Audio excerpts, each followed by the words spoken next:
Good morning बच्चों। Class 11 Hindi medium subject chemistry first inorganic chemistry topic है structure of atom या परमाणु संरचना, जिसके पार्ट नंबर 6 की हम बात कर रहे हैं। तो हमने 5 नंबर पार्ट में बात की थी मॉडल की, रदरफोर्ड का मॉडल था, उसकी हम बात कर चुके थे। उसमें कुछ कमियां निकाल करके उसे छोड़ दिया गया था और एटम की स्ट्रक्चर को अच्छी तरीके से नहीं बता सका था, लेकिन कुछ बातें उसने बताई थी।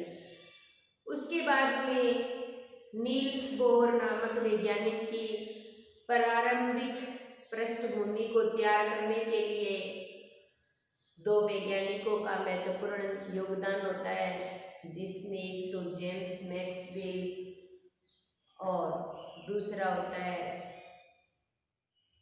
आइंस्टीन, जो प्लैंक क्वांटम थ्योरी देता है। अब देखिए,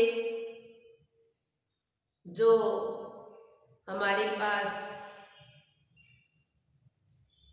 नील्स बोर की बात करने से पहले हम विद्युत चुम्बकीय विकिरणों की बात करते हैं। तो नील्स बोर की प्रारंभिक पृष्ठभूमि तैयार करने की दो महत्वपूर्ण बातें थी। वो ये थी कि पहली बात तो विद्युत चुम्बकीय विकिरण द्वैत व्यवहार दर्शाती हैं, ड्यूल नेचर शो करती हैं। और दूसरी बात थी प्लैंक का क्वांटम सिद्धांत, और जो विद्युत चुम्बकीय विकिरणों की द्वैत प्रकृति से संबंधित था। और नील्स बोर की प्रारंभिक पृष्ठभूमि को तैयार करने का दूसरा जो पॉइंट था वो था परमाणुीय स्पेक्ट्रम। तो विद्युत चुम्बकीय विकिरण द्वैत व्यवहार दर्शाते हैं। विद्युत चुम्बकीय विकिरण तरंग की तरह भी काम करती है, कण की तरह भी काम करती है। इसके आधार पर दो थ्योरी दी गई हैं। एक तो जेम्स मैक्सवेल की थ्योरी, जिसे बोला जाता है विद्युत चुम्बक की तरंग प्रकृति। जेम्स मैक्सवेल नामक साइंटिस्ट है, वो तो विद्युत चुम्बकीय विकिरण की तरंग प्रकृति को बताता है। और प्लैंक क्वांटम थ्योरी क्या बताती है? जो विद्युत चुम्बकीय विकिरण एक कण की तरह व्यवहार करती है। तो सबसे पहले हम तरंग प्रकृति को समझेंगे विद्युत चुम्बकीय विकिरण की, और फिर उसके बाद में कणीय प्रकृति के लिए प्लैंक क्वांटम थ्योरी पढ़ेंगे। तो सबसे पहले आती है विद्युत चुम्बकीय विकिरण की तरंग प्रकृति। विद्युत चुम्बकीय विकिरण की तरंग प्रकृति को समझाने वाले जो वैज्ञानिक थे उनका नाम है जेम्स मैक्सवेल। जेम्स मैक्सवेल नामक साइंटिस्ट थे, जिन्होंने 1870 ईस्वी के अंदर विद्युत चुम्बकीय विकिरण की तरंग प्रकृति को सबसे पहले बताया था। उन्होंने कहा था कि जब किसी विद्युत आवेशित कण, कोई भी विद्युत आवेशित कण हो और उन कणों को त्वरित किया जाए तो वहां पर विद्युत क्षेत्र और चुंबकीय क्षेत्र एक दूसरे के लंबवत प्रदर्शित किए जाते हैं। इसके लिए हमने ग्राफ भी बनाया है। जो ये जा रही है तरंगें, ये किसको शो कर रही है? विद्युत क्षेत्र को शो कर रही है। और जो इस तरीके से हमने यहाँ से स्टार्ट की है वो किसको शो कर रही है? चुंबकीय क्षेत्र को शो कर रही है। तो विद्युत क्षेत्र और चुंबकीय क्षेत्र एक दूसरे के क्या होते हैं? लंबवत होते हैं। जब हम विद्युत क्षेत्र और टाइम के बीच में रिलेशन शो करते हैं तो चुंबकीय क्षेत्र उत्पन्न होता है, और जब चुंबकीय क्षेत्र और विद्युत क्षेत्र के बीच में रिलेशन शो करते हैं तो विद्युत क्षेत्र और टाइम के बीच में रिलेशन करेंगे तब तो चुंबकीय क्षेत्र उत्पन्न हो जाएगा, और चुंबकीय क्षेत्र और टाइम के बीच में रिलेशन शो करेंगे तो विद्युत क्षेत्र उत्पन्न हो जाएगा। कहने का मतलब है कि यहाँ पर विद्युत और चुंबकीय क्षेत्र एक दूसरे के लंबवत होते हैं। तो यहाँ पर कुछ बातें ली जाती हैं, जैसे ये शो किया गया, इनको सरंग और गर्तों के रूप में शो किया जाता है। इन पर यहाँ पर कुछ बातें होती हैं, जैसे एक लिया जाता है तरंग कहते हैं, एक लिया जाता है आवर्ती, एक ली जाती है तरंग संख्या, एक ली जाती है प्रकाश का वेग, प्रकाश का वेग। तरंग दैर्ध्य को लैम्डा से शो किया जाता है, आवृत्ति को न्यू से, तरंग संख्या को v बार से, प्रकाश का वेग c से शो किया जाता है। ये कुछ तरंग ली जाती है। तरंग संख्या दो सुरंगों या गर्तों के बीच की दूरी होती है, ये इसको किससे शो किया जाता है, लैम्डा से। तरंग आवृत्ति 1 सेकंड में कितनी तरंगें गुजरी है वो आवृत्ति, वो क्या होती है, आवृत्ति या फ्रीक्वेंसी से शो किया जाता है। तरंग संख्या लैम्डा और जो आवृत्ति होती है उसको न्यू बराबर c अपॉन लैम्डा से शो किया जाता है। न्यूमेरिकल करने के लिए हम इस सूत्र को काम में लेते हैं। तरंग संख्या 1 अपॉन लैम्डा के इक्वल होती है, यानी कि तरंग संख्या लैम्डा के इनडायरेक्टली प्रोपोर्शनल होती है, व्युत्क्रमानुपात होती है, जहाँ लैम्डा बढ़ेगा इस तरंग दैर्ध्य का जो साइन होता है उसको लैम्डा से शो किया जाता है। आवर्ती का साइन होता है उसे न्यू, न और न्यू, और तरंग संख्या को v बार से शो किया जाता है, और प्रकाश का वेग c से शो किया जाता है। प्रकाश का जो वेग होता है इसका मान होता है 3 × 10⁸ मीटर पर सेकेंड। ये फिक्स होता है, हमेशा याद रखना पड़ता है। तो विद्युत चुम्बकीय विकिरणों के आधार पर हमने विद्युत चुम्बकीय विकिरणों का स्पेक्ट्रम होता है, या फिर अपने ऐसे कह सकते हैं कि विद्युत चुम्बकीय विकिरणों को जब किसी भी कणों के साथ या किसी भी पदार्थ के साथ त्वरित किया जाता है तो वो एक स्पेक्ट्रम शो करते हैं, उसको बोला जाता है विद्युत चुम्बकीय स्पेक्ट्रम। हमारे पास कुछ तरंगे हैं अलग अलग, गामा किरणें, एक्स किरणें, अल्ट्रावायलेट, इंफ्रारेड, सूक्ष्म तरंगे, रेडियो तरंगे, लंबित रेडियो तरंगे।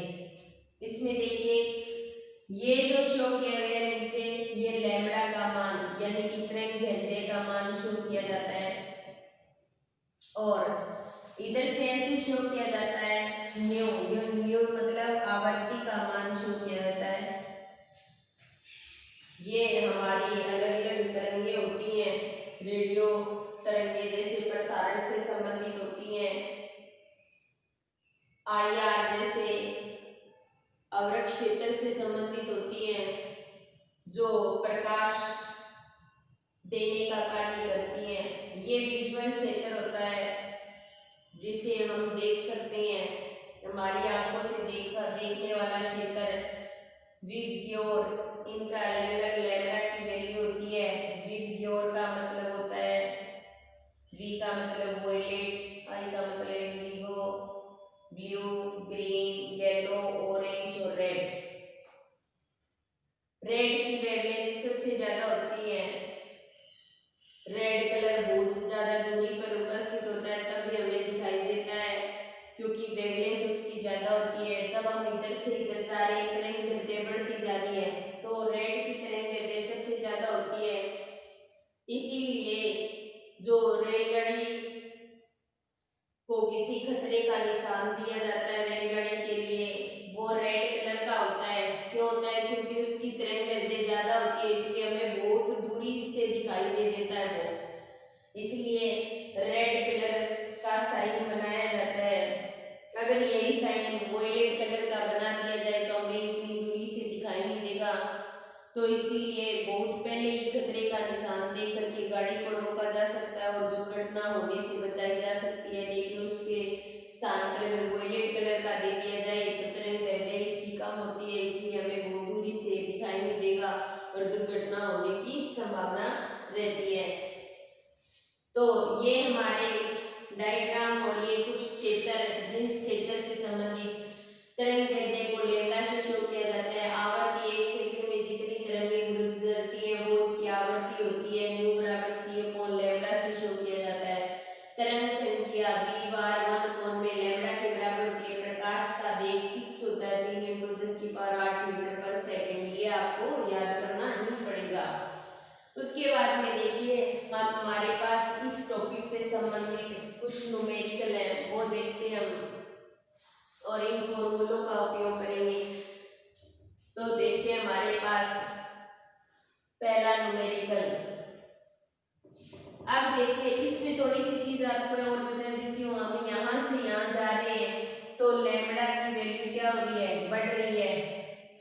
अब देखिए न्यू और लैम्डा एक दूसरे के व्युत्क्रमानुपाती हैं। व्युत्क्रमानुपाती में कोई चीज एक बढ़ाते हैं तो कम होती है, तो वैसे जाएंगे तो लैम्डा बढ़ेगा तो न्यू क्या हो जाएगा, कम हो जाएगा आवर्ती।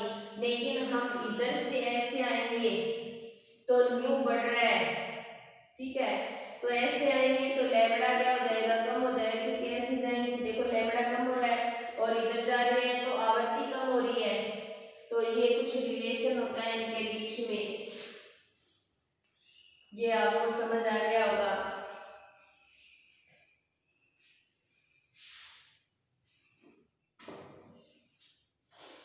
जैसे हमारे पास जो बात करें हमने न्यूमेरिकल की, एक ऑल इंडिया रेडियो का विविध भारती स्टेशन है 1.368 किलो हर्ट्ज। एक चीज ये भी देखिए आप कि जैसे तरंग दैर्ध्य होती है उसको सेंटीमीटर में, मीटर में, आर्मस्ट्रॉन्ग में, नैनोमीटर में इनमें कन्वर्ट करते हैं इसको। आवृत्ति होती है उसको हर्ट्ज के अंदर या किलो हर्ट्ज में नोट किया जाता है, ठीक है। और जो तरंग संख्या होती है ये लैम्डा के व्युत्क्रमानुपाती होती है, तो इसको सेंटीमीटर इनवर्स में, मीटर इनवर्स, आर्मस्ट्रॉन्ग इनवर्स में और नैनोमीटर इनवर्स में नोट किया जाता है। तो ये इनके मात्रक होते हैं। जैसे तरंग दैर्ध्य का मात्रक सेंटीमीटर, मीटर, आर्मस्ट्रॉन्ग, नैनोमीटर, उसी प्रकार आवर्ती का मात्रक हर्ट्ज, किलो हर्ट्ज और तरंग संख्या का मात्रक centimetre inverse, metre inverse, angstrom inverse और नैनोमीटर इनवर्स। इन फॉर्मूलों को मैं मिटाऊंगी नहीं, चलो इनके मात्रक भी वापस लिख देती हूँ। सेंटीमीटर, मीटर, आर्मस्ट्रॉन्ग और नैनोमीटर आपको देखकर पता चल जाएगा। आवर्ती के लिए होता है हर्ट्ज या किलो हर्ट्ज। इनका यूज करके हम न्यूमेरिकल कर सकते हैं, क्योंकि मात्रक देखते ही हमें पता चल जाएगा कि ये किसकी वैल्यू दी हुई है, ठीक है, नैनोमीटर माइनस में, ठीक है। अब देखिए ऑल इंडिया रेडियो का विविध भारतीय स्टेशन है जिसके अंदर आवृत्ति का मान दे रखा है 1.368 किलो हर्ट्ज। देखो किलो हर्ट्ज किसका मान, आवृत्ति का, यानी कि न्यू का मान दे रखा है आपको 1.368 किलो हर्ट्ज। आवृत्ति का प्रसारण करता है संचारक द्वारा उत्सर्जित विद्युत चुम्बकीय विकिरण की तरंग दैर्ध्य ज्ञात कीजिए। आपको क्या करनी है, तरंग दैर्ध्य ज्ञात करनी है। क्या ज्ञात करनी है, तरंग दैर्ध्य। और तरंग दैर्ध्य क्या होती है, लैम्डा। लैम्डा ज्ञात करनी पड़ेगी आपको। इधर देखिए आवृत्ति और लैम्डा के अंदर ये रिलेशन होता है, लैम्डा आपको निकालनी है। तो C बराबर न्यू बराबर C अपॉन में लैम्डा होता है। आपको लैम्डा निकालनी है तो लैम्डा को इधर लेकर जाओगे तो C अपॉन में न्यू हो जाएगा। और C क्या होता है, प्रकाश का वेग होता है, प्रकाश का वेग होता है, जिसका मान फिक्स होता है 3 × 10⁸ मीटर सेकंड इनवर्स।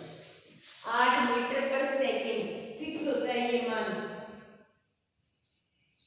तो इसके द्वारा हम मान ज्ञात कर सकते हैं आवर्ती का मान किसके अंदर दिया हुआ है, किलो हर्ट्ज के अंदर दिया हुआ है आपको 1.368 किलो हर्ट्ज, और आप इसको किलो हर्ट्ज को हर्ट्ज में चेंज कर सकते हो, या देखिए इसको चेंज करोगे तो आपको आ जाएगा 1368 इंटू में किलो हर्ट्ज, और इसको सेकंड इनवर्स में भी नोट किया जाता है तो 10⁻³ सेकंड इनवर्स, इतना कर दोगे तो लैम्बडा बराबर 3 × 10⁸ सी का मान, और ऊपर 1368 इंटू में 10⁻³ से ये कैंसिल हो जाएगी तो लैम्बडा बराबर 3/1368 इंटू में 10⁵ ये बच जाएगा। अभी देखो इसको कैलकुलेटर से कर सकते हो आप आगे वाला, तो देखिए जैसे करते हैं अपने निकालती हूँ मैं इसका आंसर। 3 के अंदर 1368, 3 को 1368 से डिवाइड करना है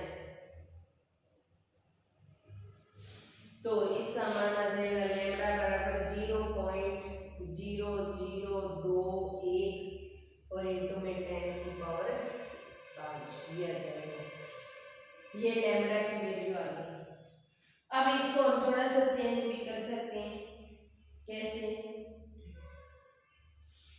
कि जितना पॉइंट उधर लेकर जाए हम तो लैम्बडा बराबर कितना भी कर सकते हैं हम 1 2 3 तो 2.1 इंटू में 10⁵2 ये भी कर सकते हैं, ठीक है। और पहले वाला लिखते हो तो उतना लिख दो, लैम्बडा लैम्बडा के लिए क्या लगा दिया जाएगा, मीटर लगा दिया जाएगा, तो मीटर में आगे लैम्बडा की वैल्यू ये हो गया न्यूमेरिकल आपका फर्स्ट नंबर। अब नेक्स्ट न्यूमेरिकल की बात करते हैं अपनी। नेक्स्ट है आपके पास दर्श स्पेक्ट्रम का परास बैंगनी 400 नैनोमीटर से 750 नैनोमीटर तक तरंग दैर्ध्य की आवृत्ति को प्रकट कीजिए। 2 लैम्बडा दे रखा है, पहले 400 नैनोमीटर दे रखी तरंग दैर्ध्य की मान लैम्बडा है 400 नैनोमीटर, और 1 नैनोमीटर बराबर होता है 10⁻⁹ मीटर, 10⁻⁹ मीटर। एक तो ये होगी लैम्बडा फर्स्ट, इसके लिए आवर्ती निकाली हमने c/लैम्बडा, तो c का मान 3 × 10⁸ मीटर पर सेकंड, ठीक है, और नीचे दे रखा है 400 इंटू में 10⁹ इसका अनुमान निकालना है। दूसरा लैम्बडा दे रखा है हमें 750 नैनोमीटर, ठीक है, तो 750 इंटू में 10⁻⁹ नैनोमीटर मीटर जाएगा, 1 नैनोमीटर में 10⁻⁹ है, तो आपको न्यू निकालना है, आवर्ती निकालनी है c/लैम्बडा, और 3 इंटू में 10⁻⁸ 750 इंटू में 10⁻⁹ देखो -9 ऊपर जाएगा तो प्लस का 9 हो जाएगा, तो 3/400 इंटू में 10⁸, और ये ऊपर जाएगा तो -9, तो 3/400 इंटू में 10⁻17 हो जाएगा, और ये 2 जीरो से कैंसिल कर देंगे तो कितना हो जाएगा 15 हो जाएगा, ठीक है। तो 3/4 आ गया, 3/4 को अपने कैलकुलेट कर सकते हैं, तो 3/4 तो ये आ जाएगा, इसका आंसर आ जाएगा 0.75 इंटू में 10⁻15, ये आ गया लैम्बडा की फ्रीक्वेंसी की वैल्यू आ गई। फिर उसके बाद में दूसरा अपने करते हैं, ये ऊपर जाएगा तो आ जाएगा 3 इंटू में 10⁸, और ये ऊपर जाएगा 10⁻⁹/750, ठीक है। तो 3 इंटू में 10 कितनी हो जाएगी 17 हो जाएगी, और नीचे 750 एक जीरो से एक जीरो कैंसिल हो जाएगी, तो 10 की पावर 3 इंटू 10 की पावर 16 बटा में 75। अब 3 को अपने डिवाइड कर लेंगे, 3 डिवाइडेड 75, तो आ जाएगा, इसका आंसर आ जाएगा 0.04 इंटू में 10 की पावर 17। तो इस प्रकार अपने क्या कर सकते हैं, पहले का आंसर आ गया हमारा 0.75 इंटू में 10 की पावर 15, और दूसरे का आ गया हमारा 0.04 इंटू में 10 की पावर 17। इसको आप और भी कर सकते हो, अगर न्यू बराबर अगर 7.5 करना चाहो तो ये 10 की पावर 14 आ जाएगा, पहली फ्रीक्वेंसी कितनी आ गई। और इसको अगर आप 4.00 करना चाहो तो देखो, एक और दो दो कम हो जाएंगे, 10 की पावर 15 आ जाएगा। तो जो 400 नैनोमीटर है उसके लिए तो फ्रीक्वेंसी की वैल्यू आ गई 7.5 इंटू 10 की पावर 14, और जो 750 नैनोमीटर है उसके लिए आ गई 4 इंटू 10 की पावर 15। इस तरीके से आप निकाल सकते हो। फिर उसके बाद में हमारा लास्ट जो न्यूमेरिकल है उसकी बात करते हैं अपने। 5800 एंगस्ट्रॉम तरंग दैर्ध्य वाले पीले विकिरण की तरंग संख्या और आवृत्ति निकालनी है। तो तीसरे क्वेश्चन में दे रखा है लैम्ब्डा की वैल्यू दे रखी है 5800 एंगस्ट्रॉम, और एक एंगस्ट्रॉम बराबर होता है 10 की पावर -10 मीटर। तो ये हो जाएगा 5800 इंटू में 10 की पावर -10। और हमें क्या करनी है, तरंग संख्या निकालनी है और आवर्ती निकालनी है। तो सबसे पहले आवर्ती c अपॉन में लैम्ब्डा, c का मान 3 इंटू में 10 की पावर 8, और लैम्ब्डा का मान आ जाएगा 5800 इंटू में 10 की पावर -10। ये 10 ऊपर जाएगा तो 3 इंटू में 10 की पावर 8 इंटू में 10 की पावर 10, और नीचे 5800। फिर आ जाएगा 3 इंटू में 10 की पावर 18 हो जाएगा, और नीचे 5800। ठीक है। फिर उसके बाद में ये दो जीरो ऊपर कैंसिल होंगी, तो ऊपर तो 10 की पावर 16, 3 इंटू में 10 की पावर 16 बचेगी, और नीचे आ जाएगा 58। अब 3 को 58 से डिवाइड करेंगे अपने, बिल्कुल ऐसे इजी तरीके से बनाने के बाद में कोई दिक्कत नहीं आती। 3 डिवाइडेड 5 8, तो आ जाएगा हमारा आंसर आ जाएगा 0.05 इंटू में 10 की पावर 16। अगर इस पॉइंट को इधर लेकर जा रहे हो 5 इंटू में 10 की पावर 14, 5 के बाद पॉइंट लगाओ तो उसका कोई मतलब नहीं है। तो हमारी फ्रीक्वेंसी की जो वैल्यू आ गई वो आ गई, फ्रीक्वेंसी की जो वैल्यू आती है वो तो आ गई 5.0 इंटू में 10 की पावर 14। ठीक है। अब हमें लैम्ब्डा की वैल्यू दे रखी है, वी बार क्या करना है, तरंग संख्या 1 में लैम्ब्डा होता है, तो 1 में 5800 इंटू में 10 की पावर -10, तो बराबर, अब देखो ये ऊपर जाएगा तो ऊपर हो जाएगी 1 इंटू में 10 की पावर 10 बटा में 5800। ठीक है। दो जीरो कैंसिल हो जाएगी तो ऊपर हो जाएगी 1 इंटू में 10 की पावर 8 बटा में 58। ठीक है। अब आप क्या करोगे, एक को डिवाइड करोगे 58 से, अभी करते हैं अपने।